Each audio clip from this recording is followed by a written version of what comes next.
নমস্কাৰ কেন্দ্ৰীয় পাঠৰ আনন্দিক খণ্ডলৈকে আপোনালোক সকলোকে আদৰিছোঁ। আজিৰ খণ্ডটোত মোৰ কেইটামান প্ৰশ্ন আছে গুৱাহাটীবাসীলৈকে, চৰকাৰলৈকে আৰু গুৱাহাটী উন্নয়নৰ দায়িত্বত যিটো দপ্তৰ আছে সেই দপ্তৰৰ যিসকল বিষয়ববীয়া তেওঁলোকৰ বাবে।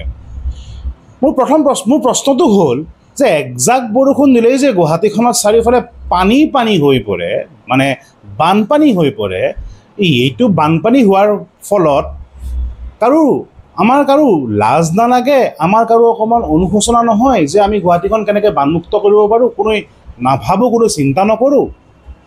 মোৰ কিন্তু এজন গুৱাহাটীবাসী হিচাপে লাজ লাগে, সঁচাকৈ লাজ লাগে। যেতিয়া একজাক বৰষুণ দিলে ইটো মূৰৰ পৰা সিটো মূৰলৈকে যাবৰ কাৰণে চিন্তা হয় যে কিজানি পানীত ফচি যাম। পানীত বাৰু ফচিলোঁ, কিজানি ৰাস্তা দি আহি থাকোঁ বা খালা বমাই গাঁতত পৰিবলৈ হাত ভৰি ভাঙে বা আন কিবা অঘটন হয়। মোৰ এইবোৰ কথা ভাবিলে কিন্তু মোৰ লাজ লাগে।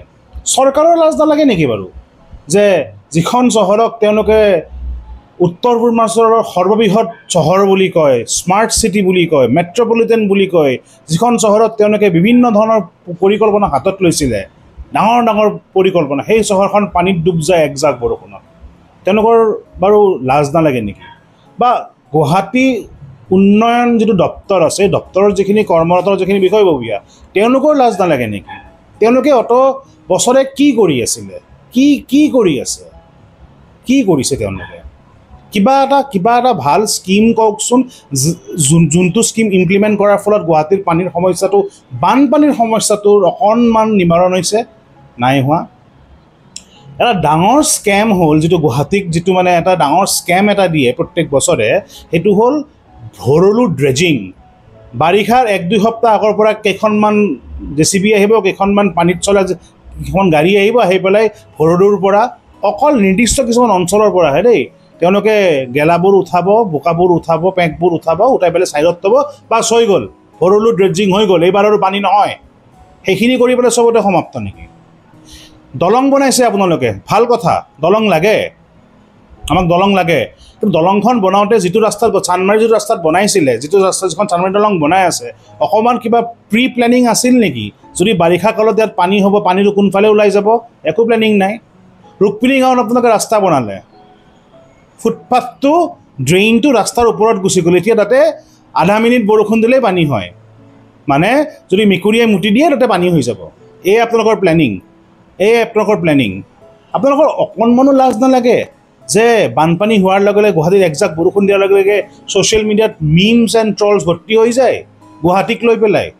হয়, পানী দিল্লীতো হয়, পানী মুম্বাইতো হয়, পানী কলিকতাতো হয়, পানী হায়দৰাবাদতো হয়, চব চহৰত পানী হয়। কিন্তু মই সেইবোৰ চহৰত নাথাকোঁ, মই থাকোঁ গুৱাহাটীত। গুৱাহাটীত কিয় পানী হয়? গুৱাহাটীৰ পানীটো কিয় আমি আজিলৈকে নাইকিয়া কৰিব পৰা নাই?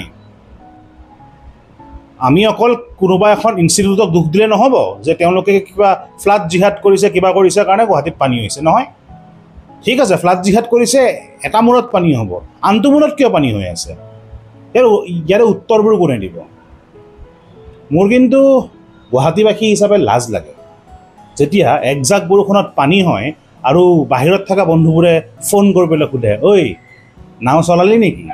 তহঁতে কিন্তু এটা কাম কৰ, ৰাবাৰ বটৰ ব্যৱস্থাৰ কৰ, ৰাবাৰ বটৰ বিজনেছ ষ্টাৰ্ট কৰ, খুব চলিব, নাও বিক্ৰী কৰ, খুব চলিব। কিমান দিনলৈকে শুনিম বাৰু আৰু এইবোৰ বস্তু? কিমান দিনলৈকে আমি ভুগিম বাৰু? আৰু ভুগিছোঁ কাৰ ভুলত? হয়, গুৱাহাটীবাসী হিচাপে আমি গুৱাহাটীত বাস কৰা প্ৰতিজন বাসিন্দাৰেই ভুল আছে। আমি আমাৰ নলা নৰ্দমাবোৰ চাফা নকৰোঁ, আমি আমাৰ ড্ৰেইনবোৰ চাফা নকৰোঁ, আমি আমাৰ ড্ৰেইনবোৰ লেতেৰা কৰোঁ, আমি আমাৰ ড্ৰেইনত জাবৰ জোঁথৰ পেলাওঁ, বটল পেলাওঁ, ভৰলুত পেলাওঁ, বাহিনীত পেলাওঁ, আমি যিমান ৱাটাৰ আউটলেটছ আছে আমি চববোৰ লেতেৰা কৰোঁ, আমাৰ চিৱেজ ছিষ্টেমটো লেতেৰা কৰোঁ। কিন্তু সেইখিনি চব বাদ দি পেলাইও যিটো ডিপাৰ্টমেণ্ট, যিখন চৰকাৰক আমি ভোট দিছিলোঁ, আমাৰ এইবোৰ সমস্যাৰ অকণমান ঠিক কৰিব, তেওঁলোকে কি কৰি আছে? মই প্ৰশ্ন কৰিব বিচাৰিছোঁ তেওঁলোকক। কিমান দিনলৈকে বাৰু আমি আৰু সহি যাব লাগিব? ডেভেলপমেণ্ট মানে কেইখনমান দলং, ডেভেলপমেণ্ট মানে কেইটামান বিল্ডিং নহয়, ডেভেলপমেণ্ট মানে কেইটামান ডাঙৰ ডাঙৰ কথা নহয়, এইবোৰ সৰু সৰু বস্তু। কিমান দিনলৈকে আৰু আমি একজাক বৰষুণত ভয় কৰিব লাগিব যে আমি এইফালে নাযাওঁ, আমি সেইফালে নাযাওঁ? চানমাৰীৰ অৱস্থাটো বৰ্তমান মই ক'বই নোৱাৰোঁ, কেতিয়া ঠিক হ'ব নাজানো, সুধিব বিচাৰিছোঁ। জানিব বিচাৰিছোঁ। ধন্যবাদ।